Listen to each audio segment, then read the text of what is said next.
ಪುನೀತ ಕನ್ನಡಿಗರಿಗೂ ನಮಸ್ಕಾರ. Welcome to our channel. ನೀವು ಯಾವತ್ತಾದರೂ ಬೆಂಡೆಕಾಯಿ ಜೊತೆಗೆ ಎಗ್ ಹಾಕ್ಬಿಟ್ಟು ಪಲ್ಯನ ಟ್ರೈ ಮಾಡಿದ್ದೀರಾ? ಈ ಪಲ್ಯ ಅಂತೂ ಸಖತ್ ಟೇಸ್ಟಿಯಾಗಿರುತ್ತೆ. ಚಪಾತಿ ಜೊತೆಗೆ ಅನ್ನದ ಜೊತೆಗೆ ತಿಂತಾದರೆ ತುಂಬಾ ಟೇಸ್ಟಿಯಾಗಿ ಇರುತ್ತೆ. ಒಂದು ಬಾಣಲಿಗೆ ಸ್ವಲ್ಪ ಕಡಲೆಬೀಜ, ಸ್ವಲ್ಪ ಜೀರಿಗೆ ಆ್ಯಂಡ್ 2 ಬೇಡಿಗೆ ಮೆಣಸಿನ್ಕಾಯಿ ಹಾಕ್ಕೊಂಡು ಚೆನ್ನಾಗಿ ರೋಸ್ಟ್ ಮಾಡಿಕೊಂಡು ಸೈಡಲ್ಲಿ ಇಟ್ಕೊಳ್ಳಿ.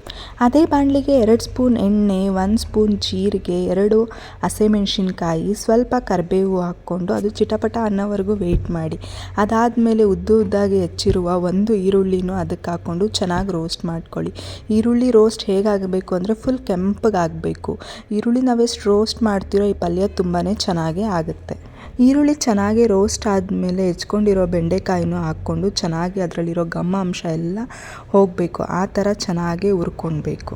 ಅಟ್ಲೀಸ್ಟ್ ಒಂದು 5 ನಿಮಿಷ ಆದರೂ ಬೆಂಡೆಕಾಯಿನ ಹುರ್ಕೊಬೇಕು. ಯಾಕಂದರೆ ಅದರಲ್ಲಿರೋ ಲೋಳೆ ಎಲ್ಲ ಕಂಪ್ಲೀಟಾಗಿ ಹೋಗಬೇಕು. ಕಂಪ್ಲೀಟಾಗಿ ಬೆಂಡೆಕಾಯಿ ಹುರ್ಕೊಂಡ್ಮೇಲೆ ಅದರಲ್ಲಿರೋ ಗಮ್ಸ್ ಎಲ್ಲ ಹೋದ್ಮೇಲೆ ಸ್ವಲ್ಪ ಅರಿಶಿನದ ಪುಡಿ, ಸ್ವಲ್ಪ ಗರಂ ಮಸಾಲ, ಸ್ವಲ್ಪ ಧನಿಯಾ ಪುಡಿ, ಸ್ವಲ್ಪ ಖಾರದ ಪುಡಿ ಹಾಕ್ಕೊಂಡು ತಿರ್ಗಾ ಅದನ್ನು ಚೆನ್ನಾಗಿ ಹುರ್ಕೊಳ್ಬೇಕು. ಯಾವಾಗಲೂ ಒಂದೇ ಥರ ಬೆಂಡೆಕಾಯಿ ಪಲ್ಯ ತಿಂದು ಬೋರ್ ಆಗಿದ್ದರೆ ಈ ಥರ ಎಗ್ ಹಾಕ್ಕೊಂಡು ಬೆಂಡೆಕಾಯಿ ಪಲ್ಯನ ಒಂದು ಸತಿ ಮಾಡಿ ನೋಡಿ, ತುಂಬಾ ಚೆನ್ನಾಗಿರುತ್ತೆ.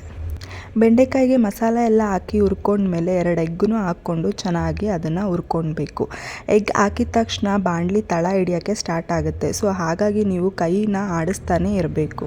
3 ನಿಮಿಷ ಆದರೂ ಚೆನ್ನಾಗಿ ಅದನ್ನು ಕೈ ಆಡಿಸ್ಬಿಟ್ಟು ಮೊಟ್ಟೆ ಎಲ್ಲ ಚೆನ್ನಾಗಿ ಬ್ಲೆಂಡ್ ಆದಮೇಲೆ ಸ್ವಲ್ಪ ಉಪ್ಪು ಹಾಕ್ಕೊಂಡು ತಿರ್ಗಾ ಅದನ್ನು ಚೆನ್ನಾಗಿ ಮಿಕ್ಸ್ ಮಾಡ್ಕೊತಾ ಇದ್ದೀನಿ. ಯಾಕೆ ನಾನು ಸ್ಟಾರ್ಟಿಂಗೇ ಉಪ್ಪೇ ಹಾಕಿಲ್ಲ, ಯಾಕಂದರೆ ಮೊಟ್ಟೆಯಲ್ಲಿ ಸ್ವಲ್ಪ ಉಪ್ಪಿರುತ್ತೆ ಅಂಥೇಳಿ ಲಾಸ್ಟಲ್ಲಿ ಉಪ್ಪು ಹಾಕ್ಕೊತಾ ಇದ್ದೀನಿ. ಆ್ಯಂಡ್ ನಾವು ಹುರಿದಿಟ್ಕೊಂಡಿದ್ರಲ್ಲ ಆ ಮಸಾಲೆನೂ ಸ್ವಲ್ಪ ತರಿಯಾಗಿ ರುಬ್ಕೊಂಡು ಬೆಂಡೆಕಾಯಿ ಜೊತೆಗೆ ಆ್ಯಡ್ ಮಾಡಿಕೊಂಡು ಚೆನ್ನಾಗಿ ಅದನ್ನು ಸಹ ಮಿಕ್ಸ್ ಮಾಡಾದಮೇಲೆ ಫೈನಲಿ ಕೊತ್ತಂಬರಿನ ಮೇಲೆ ಉದುರಿಸ್ದೆ. ಎಷ್ಟು ಚೆನ್ನಾಗಿ ಬಂದಿತ್ತು ಗೊತ್ತಾ ಪಲ್ಯ. ಸೊ ಇದ್ರ ಜೊತೆಗೆ ನಾನು 2 ಗೋಧಿ ದೋಸೆನೂ ತಟ್ಟೆಗೆ ಹಾಕ್ಕೊಂಡು ಮಾಡಿರೋ ಪಲ್ಯ, ಬಿಸಿ ಪಲ್ಯನೂ ಹಾಕ್ಕೊಂಡು ಟೇಸ್ಟ್ ಮಾಡಿದೆ.